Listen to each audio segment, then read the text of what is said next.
Hi, everybody. We are back to talk about the next step in climbing the ladder to better care for ourselves and elderly parents. I'm Pamela D Wilson, caregiving expert, advocate, and speaker. I am your host and the instructor for this part. In this part, we'll talk about when you know something is wrong, improving lifestyle habits. And this is a difficult subject because it involves change. And most people don't like change, especially our elderly parents who have been in a routine for so many years that trying to change habits can be a little bit difficult. We'll talk about how to do that in this part, and we'll talk more about chronic disease and how it affects us. Let's get started with the usual housekeeping. I use the term elderly parent or elderly parents. Substitute that for whoever you are providing care. Outline for this module, it is in the course materials as well as the slide handouts. Please do print them out. The ellipses are purposeful. I use those so that you can follow along. And occasionally I'll ask you to pick up your pen and write down some information. Let's talk about objectives for improving lifestyle habits. At the end of improving lifestyle habits, you should be able to explain the prevalence of chronic disease, identify steps to be an educated and engaged patient and caregiver for your parents, and formulate a strategy to respond to a health diagnosis. How chronic disease begins. Let's talk about this. Pick up your pens. We're going to talk about lifestyle risks.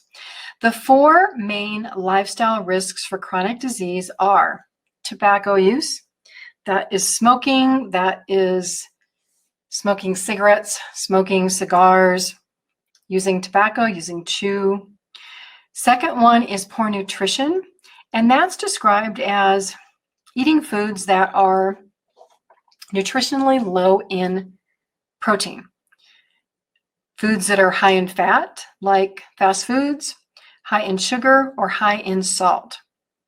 Number three is the lack of exercise and physical activity. And number four is excessive alcohol use. Moderation is important in everything. These lifestyle choices result in a greater diagnosis of high blood pressure, diabetes, obesity, high cholesterol, or high triglycerides that link to chronic diseases. We know this, being inattentive to chronic diseases results in significant health issues as we age. We may be seeing this in our elderly parents already. Advancing chronic diseases are associated with higher costs of care, so it's going to cost more to provide medical care for elderly parents. And in the long run, the cost paid for in-home caregivers or care communities can be greater because physical disability increases with chronic disease. Middle-aged and elderly parents who have multiple chronic conditions are more likely to be hospitalized. They're more likely to eventually live in a nursing home. We'll talk about how participating in regular medical care is one of the preventative strategies for avoiding health issues. Let's talk about why we're even talking about chronic disease, why it's even important. These are statistics. Pick up your pens. According to the Center for Disease Control, 60% of the adults in the United States have a chronic disease. 40% have two or more chronic diseases. According to the Partnership to Fight Chronic Disease, adults with chronic conditions are the most frequent users of healthcare in the United States. They account for 81% of all hospital admissions, meaning 81% of people in hospitals have high blood pressure, arthritis, diabetes, some type of medical condition that leads them to require hospital care. People with chronic diseases, 91% of all prescriptions filled. That is logical because if you don't have a chronic disease, you probably don't need to take a prescription. People with chronic disease represent 76% of all physician visits. That number is high, but that number is actually a positive. If you have a chronic disease, you should embrace the idea of regular medical care so that you can prevent that chronic disease from being worse.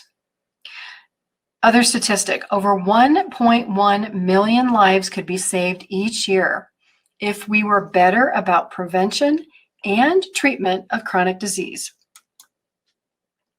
So how do we manage it? By this point, you might feel a little left behind by the healthcare system because the healthcare system doesn't tell us this information. They fail to educate us not only about how to prevent chronic disease, but the long-term effects of chronic disease after someone is diagnosed. The light at the end of the tunnel, the beauty of this, hope exists. Now that you know that it's up to you to become educated and empowered to take action for yourself and elderly parents, you can do this. At the same time, I always talk about the generational conversations. Talk to your children, model behaviors, choose healthy lifestyles. We have to become proactive to manage these diseases because doctors become discouraged. Can you ever imagine that? Doctors become discouraged by treating patients who refuse recommendations to improve health habits. So doctors may suggest to people, exercise, improve your diet, lose some weight. Do we listen? No. We've all had a similar experience somewhere in our lives, trying to give advice to others, or a similar experience in the way that we responded when receiving advice from other people. Many people don't like advice. Many people ignore advice because they think they know better. In a healthcare situation, if we knew better, we wouldn't find ourselves or our elderly parents in the situation we find ourselves, which is why it is important to ask questions. It is so important to take recommendations and advice instead of being closed-minded. We have to ask questions. We want to ask about, pick up your pens, write these down, the short and long-term consequences of a diagnosis, the effects, positive and negative, of taking medications, because sometimes medications do have side effects. Ask your doctor where you can find out more information so that you can continue to do your research. Follow the recommendations of the doctor. Be proactive in reporting the positives and the negatives of recommendations, because everybody is different. Bodies respond differently to treatment. If something is wrong, speak up. And if something isn't wrong, tell your doctor what's going right. Change can be stressful. So when you think about how you came to be in this course, what steps did it take for you to join me in this caregiving series? How long did you think about getting help? How long did you delay? Did anybody have to twist your arm? Did your workplace suggest that you be here? What is it about receiving suggestions that we all have in common? Sometimes we can view it as an ego issue. We might view a recommendation as the idea of we're not doing something right, or we have to change. Instead of looking at the suggestions as a positive, some of us will go kicking and screaming for a long period of time. We can procrastinate making a change. Here's the reality. Everyone in every walk of life, without exception, has gaps and glitches between the present situation of where they are and a goal where they want to be. Some goals might be easy. Caregiving issues, though, usually relate to health concerns and setting goals for improvements in addition to other help that elderly parents need to manage a household. An example of a lifestyle change may be a desire to lose weight. You want to eat better. Create a decrease in your cholesterol or triglyceride numbers. The only way to do it is work, and it can take time to see a change, which is that difficult part of improving lifestyle habits. We're a society that likes everything now. We like instant gratification. Losing weight or making any change in our life takes time. Changing cholesterol or triglycerides levels takes time and the consistency of a daily habit. It takes the average person up to 60 days of daily repetition, day in, day out, to create a new habit. Why do most people fail? It's because most people are not that patient with themselves. Most people have difficulty embracing consistency of action, especially when you're having to go on faith to say, I'm not going to see any results for 60 days. It's going to take 60 days for me to see anything positive, and I just have to keep going. I have to keep doing this. When we look at lifestyle changes, we want to investigate what motivates us. Motivation, it could be a need for approval. We want to be proud of ourselves, meet a deadline, learn something we didn't know. We want to do this because other people depend on us. We want feelings of accomplishment. We are interested in doing something new. We want to feel successful. There are so many other motivations. When we have a change to make, deciding on the motivation to make that change is the first step to success. And I want to talk about that. Many of you are here in this series because you're interested in improving something. Care for your elderly parents, learning how to care for them better, learning about health conditions, all of this can benefit yourself. But you're donating time to be here with me. You're donating time from another part of your life. These modules, these sections, these parts, they're lengthy. By the time you get done with this entire series, you will have spent literally hours, but you're investing time in yourself. So the long-term goal, the long-term motivation here could be, I want to keep my elderly parents at home. I want to learn how to talk to my elderly parents about this. My family, we don't get along at all. We don't know how to take care of our parents. We're having disagreements about who should do this and who should do that. Or my parents mean to me, they're crazy. I don't know how to deal with that. I'm stressed. I'm worried about losing my job. I'm trying to work and take care of my parents. And gosh, what about my spouse? There could be problems there. Caregiving touches all aspects of our life. And I'll tell you that what you learn in this program, the tips, the practical suggestions, the day-to-day steps, it's a process. It's not going to change your caregiving situation overnight. It's kind of like that 60-day consistent habit to get to a process. It could take you 60 days to go through all of these modules, or you could get through them in a week because you need the information, you want the information, and you want to move on. We all approach what we want to accomplish in different ways. There's no one right way. However you do it to get from A to Z, that is the right way. So be proud of yourselves for being here. Give yourselves a pat on the shoulder. Give yourself a hug. It's good that you're here. You're here to make progress. You will make progress. You're going to learn things that you never expected about caregiving, and you're going to learn valuable information to help you take care of your parents and yourself. So don't give up. Keep coming back. Keep listening. Keep re-listening. Keep talking to other people in your family about care situations. It's the way to make it through. So many caregivers would come into my office and I would ask them why they were here at that particular time. And they would say to me, well, Pamela, you know, I had your business card in my wallet. It's been there for probably 6 months or a year. And my friend Mary told me that you helped her out. She told me that I should come. And, you know, I saw you speak locally. I was intending to come after that, and I kind of just didn't make it. And I've been on your website. Great information there. I watch your Facebook videos, been to your YouTube channel. You know, I've been just about everywhere. But until last week, the situation wasn't that bad. It was bearable. I thought I could do it by myself. I was embarrassed to come and ask for help. That's why people say it wasn't that bad until now. And my recommendation is avoid getting to that point.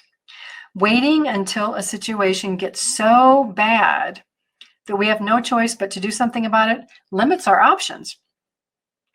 Waiting too long to address physical mobility or health issues can result in those issues going beyond a point of return. You get to the point of no return where you can't improve it and you can't go backwards.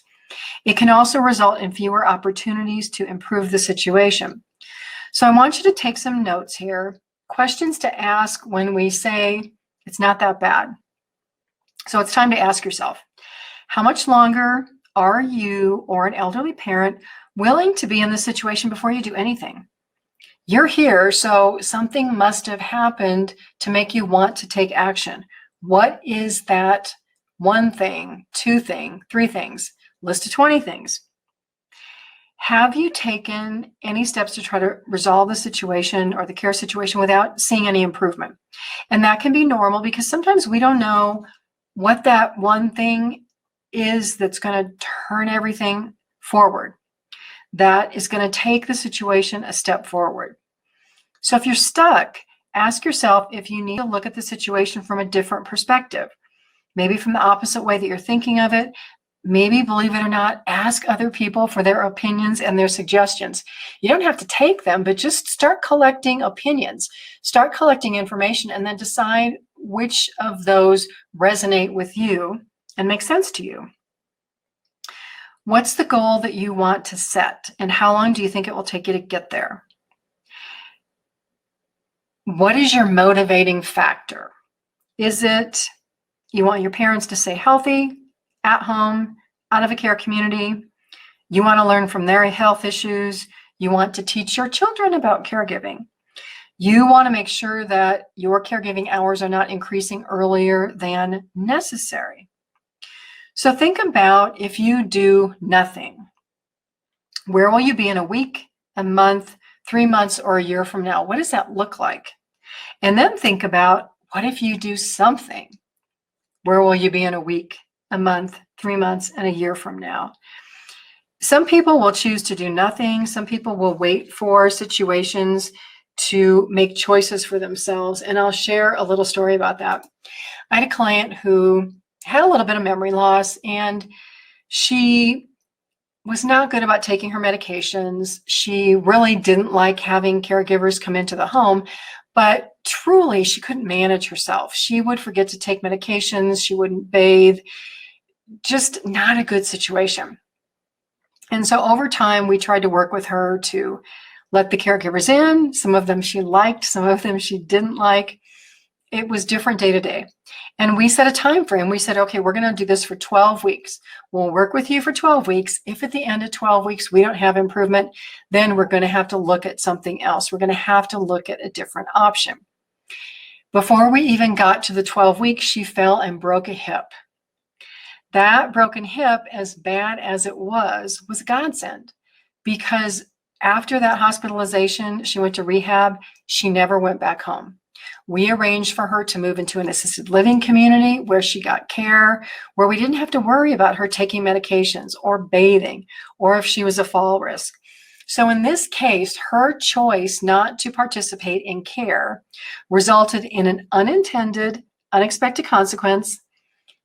Generally not a good one, but in her case, it was that change that we needed to shift the care situation, because she was not going to accept care in that house. It was going to be a bad situation ongoing, and it honestly would have been a battle to try to get her out of the house.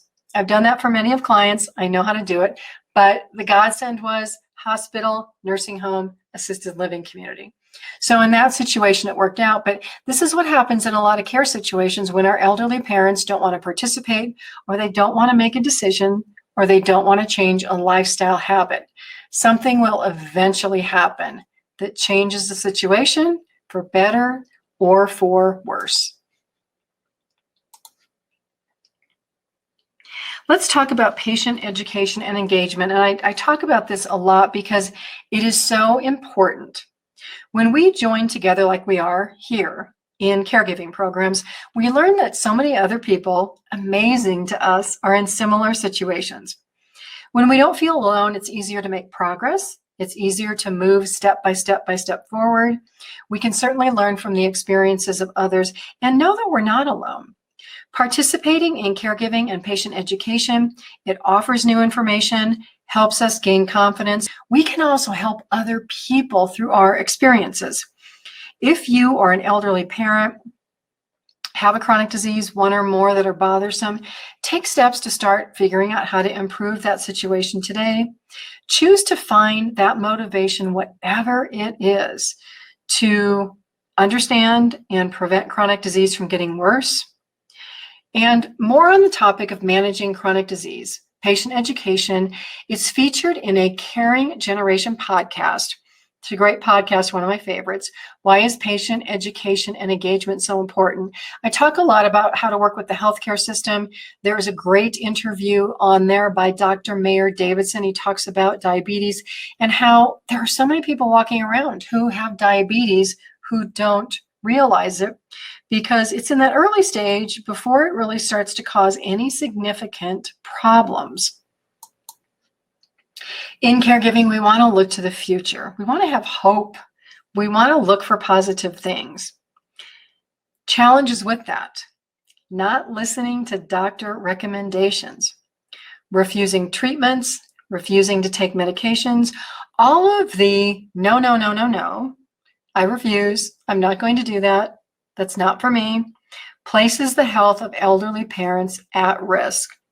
We have to be honest. Changing lifestyle habits is not easy. It takes effort. Sometimes it can take more effort than we ever imagined.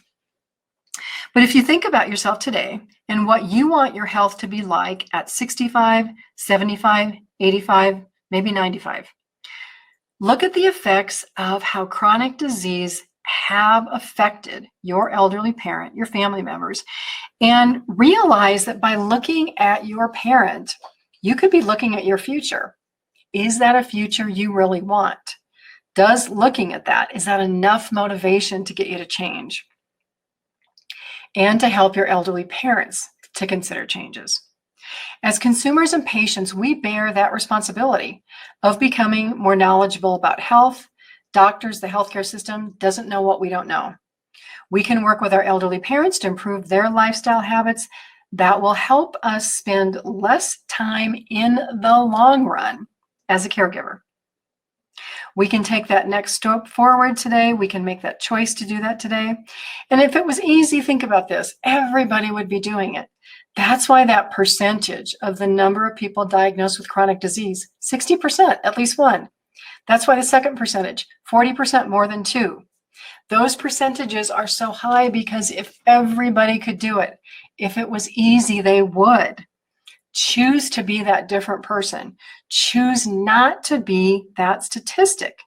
Choose to succeed in managing and improving your health and the health of elderly parents. And sometimes it takes having a heart-to-heart talk. You can be the accountability partner for your parents if they agree to work to improve health, and they can also help you. And you can do this exercise with your children. So make it a family project. As the accountability partner, you can talk to your elderly parents to make sure that they understand how serious these health concerns are, what choices they have, and how they can limit their options if they don't start taking action. Do they really want to go live in a care community? Do they really want to end up in a nursing home? Because those are the realities if we don't take action. So think about these questions, pick up your pens, write these down. Think about what consistent daily actions must be taken to improve this situation, whatever it is. Then think about what steps have to be in place to encourage those changes and support those actions. So is it at 10 o'clock every day, I go and I walk 6 blocks? Or at 5 o'clock, I go to the gym?